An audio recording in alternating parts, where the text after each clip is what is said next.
जालना शहरात तरुणावर गोळीबार, 3 गोळ्या फायर करत केली तरुणाची हत्या। पोलीस अधीक्षक अजयकुमार बन्सल यांनी घटनास्थळी दिली भेट, मात्र प्रसार माध्यमांना माहिती देण्यास टाळले। अज्ञात हल्लेखोरांचा पोलीस घेत आहेत शोध। जालना शहरातील रेल्वे स्टेशन परिसरात कदीम पोलीस ठाण्याच्या हद्दीमध्ये एका तरुणावर दबा धरून बसलेल्या व दुचाकीवर आलेल्या हल्लेखोरांनी अंधाधुंद फायरिंग करत जखमी केले। त्यामध्ये या तरुणाला 3 गोळ्या लागल्या असल्याची माहिती पोलीस अधीक्षक अजयकुमार बन्सल यांनी प्रसार माध्यमांना दिली होती। सदर घटना ही आज दिनांक 23 जानेवारी रोजी रात्री 8 वाजेच्या सुमारास घडली असून शहरातील घाटी मध्यवस्तीत वर्दळीच्या ठिकाणी ही घटना घडली। या घटनेची माहिती वाऱ्यासारखी संपूर्ण जालना शहरासह परिसरात भीतीचे वातावरण पसरले असून या तरुणाला या हल्लेखोरांनी का मारले हीच चर्चा सध्या शहरात सुरू आहे।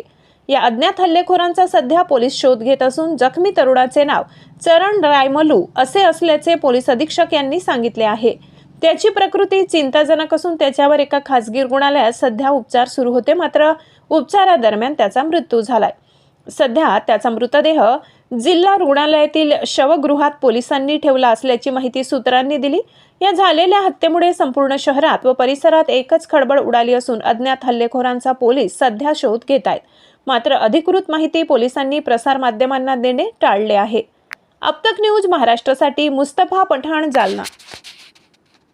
त्या ठिकाणी गोळीबाराची घटना घडलेली आहे। संबंधित जो व्यक्ती तो जखमी असल्याचं कळत आहे। त्याची प्रकृती कशी आहे आणि एकूण घटना काय घडलेली आहे? कदीम जालना पोलीस स्टेशन हद्दीत अंदाजे 8:15 साडेआठच्या दरम्यान एका व्यक्तीवर फायरिंगची घटना घडलेली आहे। चरण रायमल्लू असा हा विक्टिमचं नाव आहे। त्याला एक खाजगी रुग्णालयामध्ये भरती केलेलं आहे। त्याची परिस्थिती चिंताजनक आहे। 2 ते 3 बुलेट इंजुरी त्याला असू शकते। आता सगळी पोलीसची मी स्वतः व्हिजिट केलेला आहे। DYSP 3 PI आणि इतर अधिकारी कर्मचारी या पूर्ण घटनेचा आता शोध घेत आहे। तर कशातून प्राथमिक माहिती आली? आतापर्यंत काहीच सांगणं म्हणजे योग्य राहणार नाही। घटना घडली आहे, अजून जोपर्यंत आरोपी आयडेंटिफाय होत नाही तोपर्यंत पुढचं सांगता येणार नाही।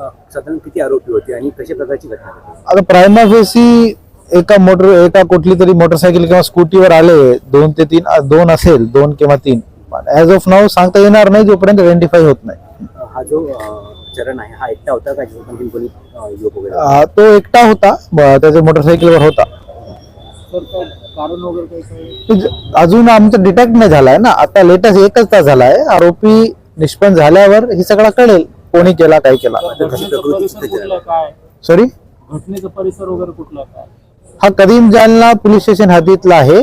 घाटी रोड परिसर म्हणतो आपण। प्रकृती चिंताजनक आहे। प्रकृती चिंताजनक आहे आणि डॉक्टर सगळा त्यांचा करता येईल आज।